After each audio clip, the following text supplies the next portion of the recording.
शहर के अध्यक्ष हाजी मजहर खान जी,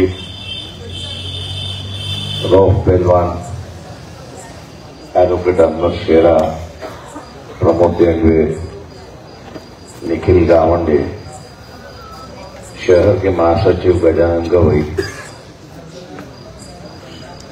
मिलिंद वाइडी खान, मोहम्मद गौरव जी, साहिब खान, शहीद खान, जुनेद मंजर और जिन्होंने पक्ष में प्रवेश किया, इशिफा सेठ, मोहम्मद भाई, मोहम्मद अजहर और इजराइल खान। दोस्तों और भाई, मैं जानता हूं कि आप लोग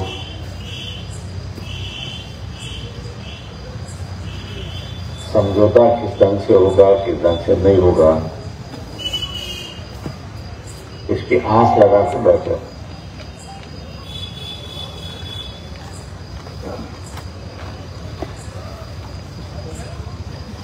मेरे ख्याल से सभी जन उस डेट का इंतजार कर रहे हैं।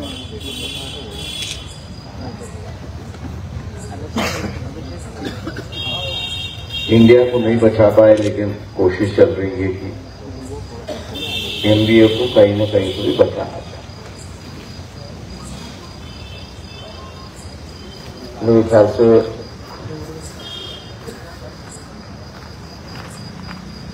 उद्धव ठाकरे की जो तकरीर रायगढ़ और कुडाल में हुई, कोकण में, उसकी जोरों से चर्चा शुरू हुआ।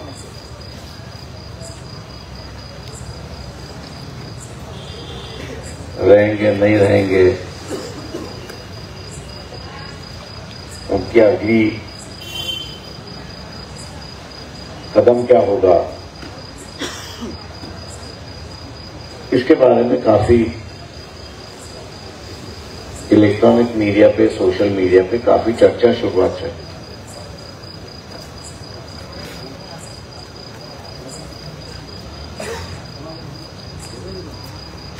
वक्त के दायरे में क्या रखा है, मैं आज समझता हूं कि हम लोग आज कुछ कह नहीं पाए, क्योंकि मैं हमेशा कहता हूं कि इसका रिंग मास्टर जो है, ये रिंग मास्टर नरेंद्र मोदी है। वो जिसको जैसे नचाएगा वैसे लोगों को नाचना होगा। अगर वो नाचने के लिए तैयार नहीं है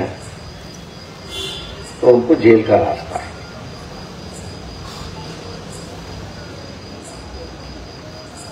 और जो उनके तरीके से नाचते हैं, मेरे ख्याल से दरवाजे तक ही वो खड़े हो जाते हैं।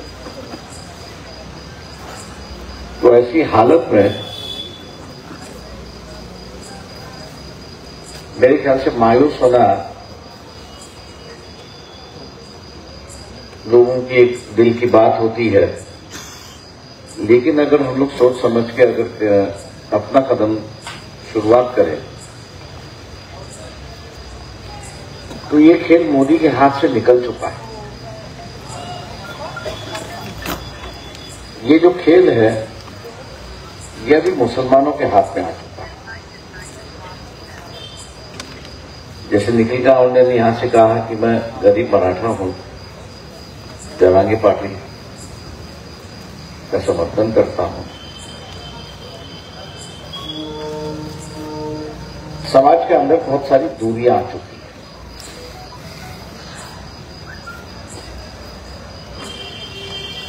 कल ही ओबीसी की पार्टी शुरुआत हुई।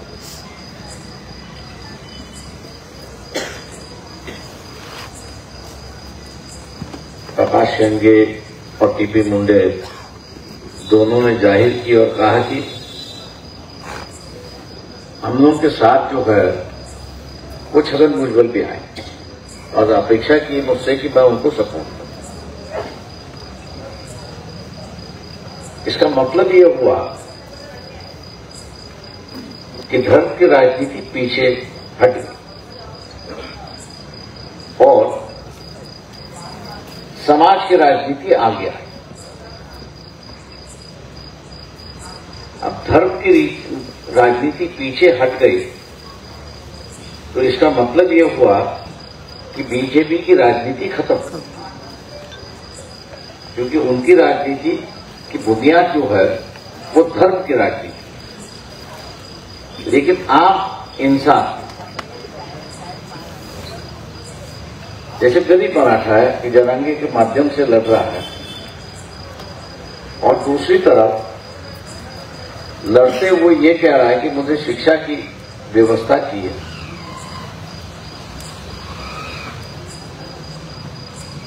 मुझे नौकरियों की व्यवस्था चाहिए,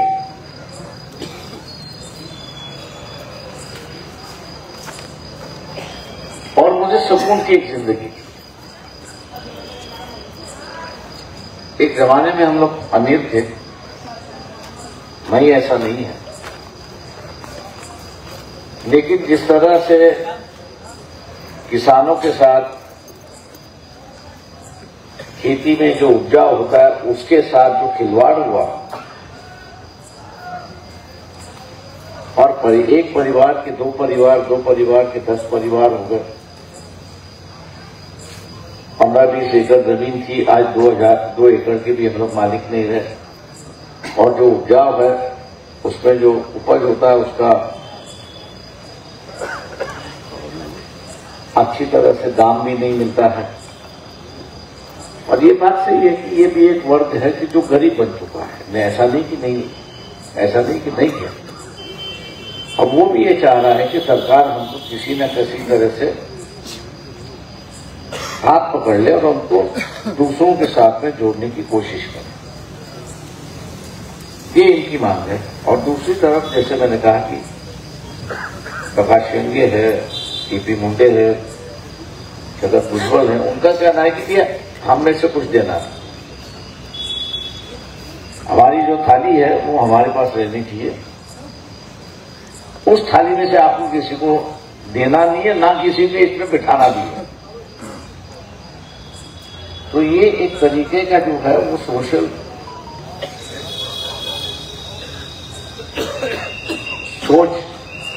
निर्माण हो चुकी है, और ये सोच एक दूसरे से टक्कर है। मैं अगर अक़लियत के हिसाब से अगर बात करूं तो मैं उसका स्वागत ही करता हूं, और स्वागत इसलिए कहता हूं कि धर्म की राजनीति खत्म हो। मैं पिछले 3 महीने से मुसलमानों को समझाने की कोशिश कर रहा हूं, ये मायूस होने की कोई जरूरत नहीं है। यहां की राजनीति आपके हाथ में आ चुकी, आप जिसको जिताएंगे उसको। ये 2 खेमे हो गए समाज के अंदर। अब ये 2 खेमों पर आप सवाल नहीं कर सकते, क्योंकि ये मिलाप नहीं है। तो एक किसी को आपको पकड़ना होगा, एक तो गरीब मराठा को पकड़ना होगा, या आपको जो है वो ओबीसी को पकड़ना होगा। अगर आपने ओबीसी को पकड़ लिया तो गरीब मराठा आपसे छूट जाता है, और आपने गरीब मराठा को पकड़ लिया तो ओबीसी छूट जाता है। तो ये मेरे ख्याल से यहाँ की राजनीति की आज की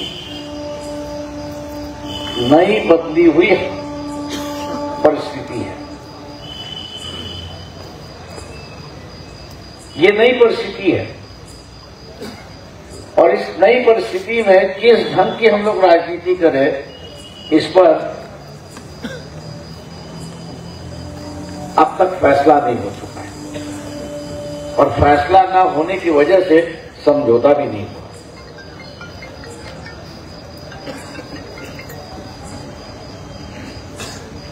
मेरे ख्याल से ये राजनीतिक दलों का सिलसिला है, ऐसा मैं मान के चलता।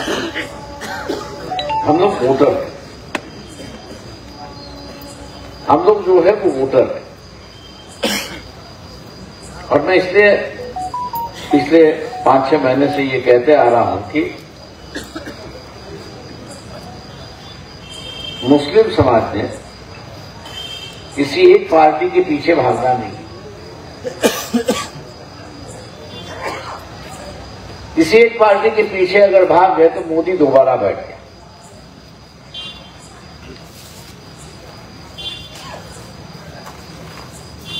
अगर आपने पार्टी छोड़ के मुसलमानों की तरह अगर वोट कर दिया तो मोदी 100% हारता है। इसको आपको ध्यान में रखना। मैंने जैसे कहा कि 2 खेमे हो चुके हैं। अभी कौन सा खेमा बीजेपी के पास जाएगा और कौन सा खेमा सेक्युलर के पास आएगा, ये जैसे इलेक्शन आएगा वैसे हम लोग को पता चलेगा। आज उसकी बात हम लोग बता भी नहीं सकते। ये जरांगे पाटिल का जो है वो सेक्युलर है या प्रकाश शिंदे और इनका जो ग्रुप है वो सेक्युलर है, ये आज नहीं बता सकते कौन किसके साथ जाए।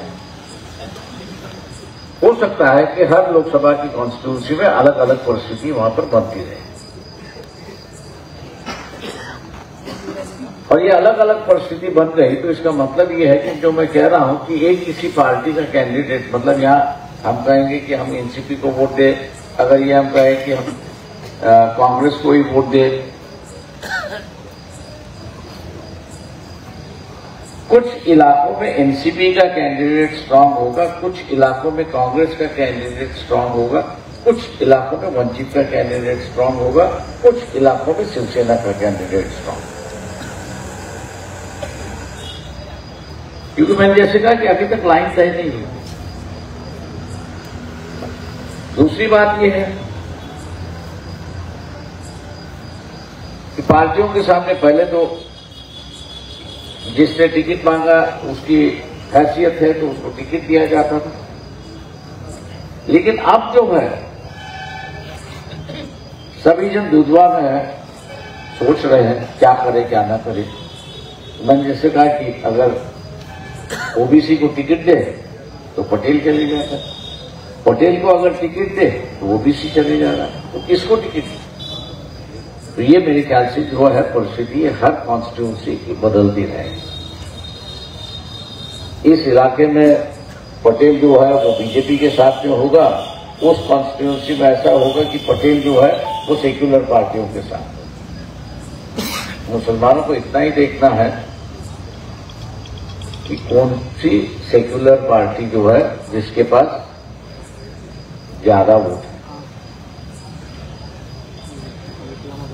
किसके पास ज्यादा वोट है, और जिसके पास ज्यादा वोट है अगर उसी को आप लोगों ने वोट दे दिया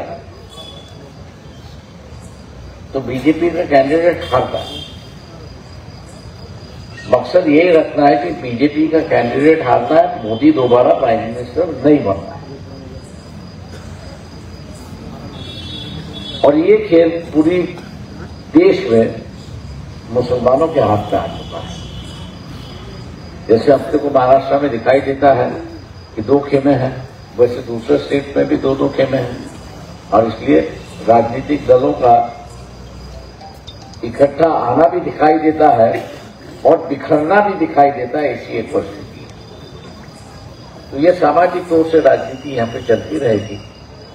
मैं आप लोगों से इतना ही गुजारिश करूंगा यहाँ पर कि टारगेट एक होना चाहिए कि बीजेपी की सरकार ना है और नरेंद्र मोदी दोबारा प्राइम मिनिस्टर। ये जो दूसरा है मोदी प्राइम मिनिस्टर ना बने, ये आसान है ऐसा मैं कहता हूं। वो इसकी वजह है अगर उसको प्राइम मिनिस्टर दोबारा बनना है तो उसको कम से कम 270 एमपी जो है, मेंबर ऑफ पार्लियामेंट जो है, वो उसके खेमे के हों, क्योंकि सरकार बनाने के लिए 272 लगते, 2 तो कहीं भी मिल जाएंगे, 272 की जरूरत है। तो मोदी दोबारा प्राइम मिनिस्टर बन सकता है। लेकिन अगर बीजेपी 200, 220, 240 पे अगर अटक गया, 260 पे भी अटक गई, तो मोदी प्राइम मिनिस्टर नहीं बन सकता।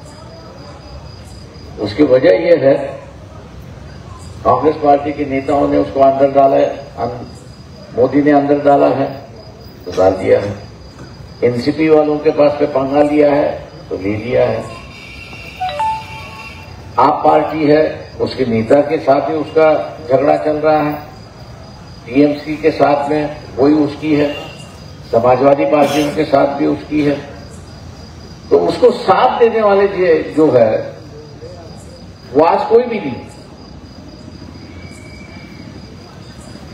मोदी को कोई और दूसरे पार्टियों से कोई साथ देगा, मेरे ख्याल से वो पागल नहीं होना चाहिए। और पागल इसलिए कह रहा हूं कि वो जिसको सपोर्ट देता है उसी को लेके वो अंदर डालता है। तो मेरे ख्याल से कोई भी अंदर जाना पसंद नहीं करेगा। और इसलिए ये जो दूसरा है कि मोदी प्राइम मिनिस्टर ना हो, ये आसान है।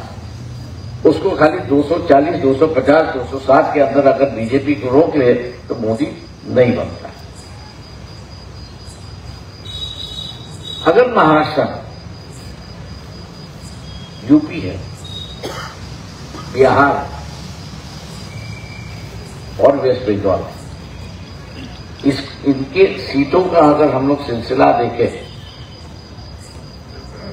तो महाराष्ट्र में जो है 48 सीटें, 48 सीटों में से 43 सीटें उनकी है। अगर 20 भी कम कर दी तो आज इनकी सीटें कितनी हैं बीजेपी की, उससे 20 माइनस करो।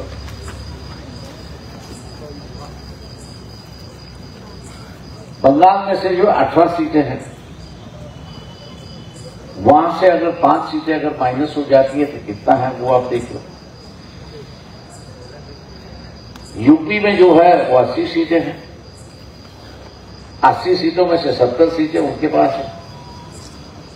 वहीं से अगर 20-25 सीटें कम हो जाती है तो कम से कम 60-65 सीट जो है वो आसानी से कम किए जा सकते हैं। और 298 सीट में से अगर 7 सीटें भी अगर माइनस कर ले तो ना मोदी प्राइम मिनिस्टर बन सकता है, ना बीजेपी की सरकार यहां पर बन सकती। लेकिन मैंने जैसे कहा कि खेल जो है मुसलमानों के हाथ में, किसको जिताना किसको हराना ये आपके हाथ। और इसलिए राजनीति के दौर में मैंने जैसे कहा कि हर कोई अपना वजूद बरकरार रखने की बात करता है। और पिछले कुछ दिनों में या सालों में बीजेपी ने जिस तरह से एक समाज और दूसरे समाज में झगड़े लगाने की कोशिश की थी, और जो आज हम लोगों को दिखाई देती है बड़ी पैमाने पर, इसका असर विरोधी दलों के बजाय बीजेपी पे काफी हो रहा है।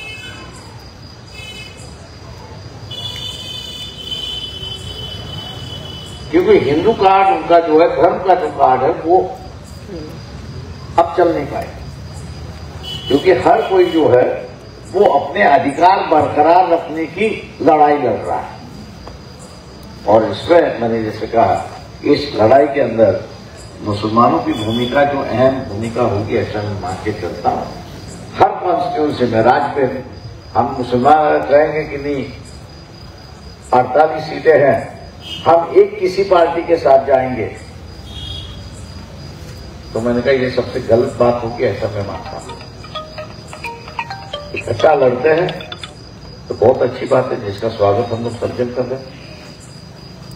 लेकिन अगर इकट्ठा नहीं लड़ते हैं, फिर भी मैंने कहा कि धर्म की राजनीति जो है वो अलग अलग हो चुकी है। और उस अलग अलग राजनीति के अंदर जिताना हारना ये आप लोगों के हाथ में है। इसलिए आप जिसको चाहेंगे उसको वो आप जिता सकते हो। और जो पिछले 10 सालों में बीजेपी की सरकार एक लोगों के दिल पर चोट करने की कोशिश की, हिंदुओं को ये कहते रहे कि अपने को मुसलमानों की जरूरत, बिना मुसलमान हम जीत के आ सकते।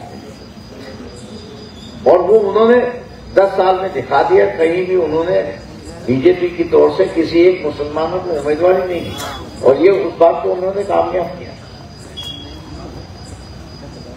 दूसरी तरफ मैं समझता हूं कि आप लोगों के हाथ में दौड़ आया है और आप ये बता सकते हो कि हमारे बिना यहाँ की राजनीति नहीं है,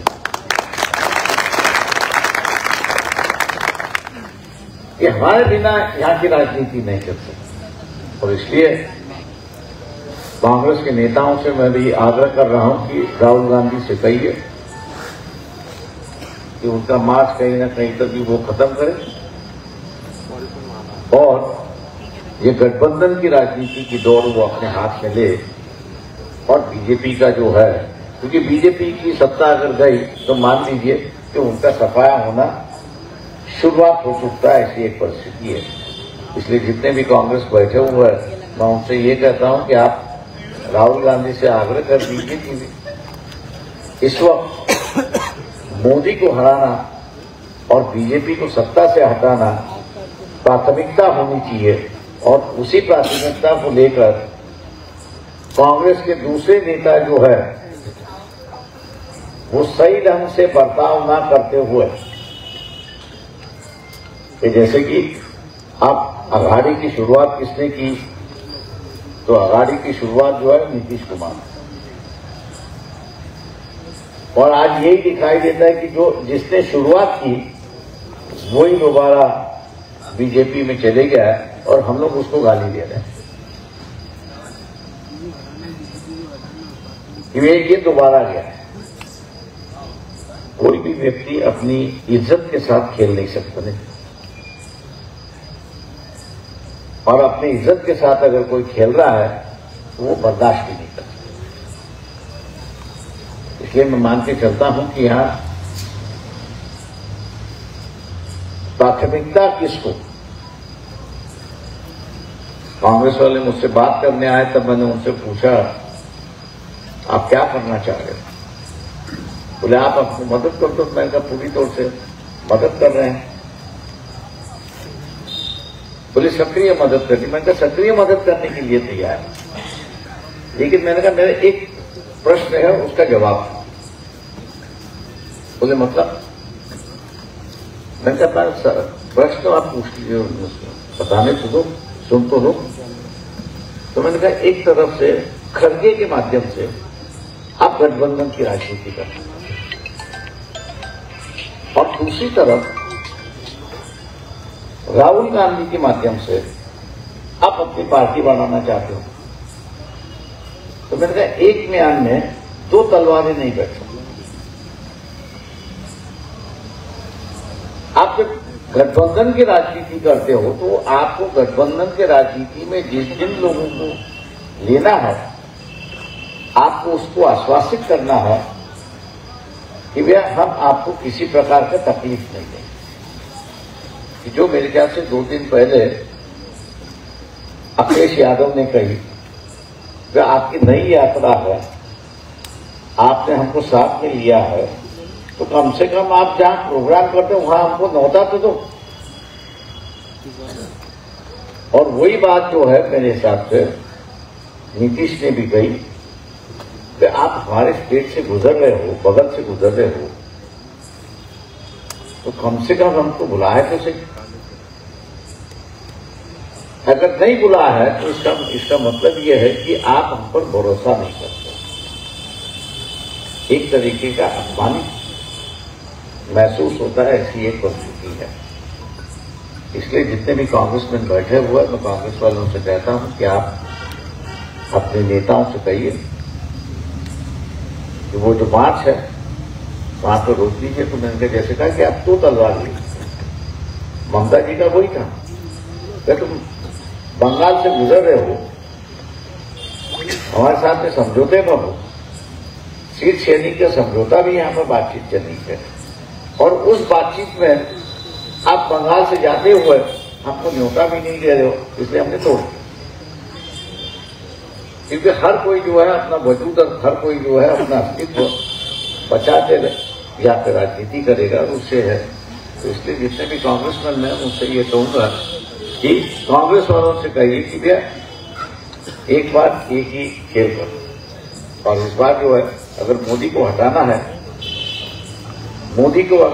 है तो आपको सभी को इकट्ठा करना है, और सभी को अगर इकट्ठा करना है तो आप उनके राज्यों में उनको डिस्टर्ब नहीं करेंगे, ये पहली गारंटी देना दो। अगर ये गारंटी अगर मिलती है तो मेरे ख्याल से सब जन इकट्ठा वहां पर बैठने के लिए तैयार है। अगर ये गारंटी नहीं मिलती है तो इंडिया के जो 2-4 पार्टनर बचे हुए हैं शायद वो भी निकल जाएंगे, ऐसी एक परिस्थिति है। इसलिए हम लोग को जो है वो सोच समझ के यहाँ पे कदम उठाना होगा, वो आप लोग उठाएंगे। और बीजेपी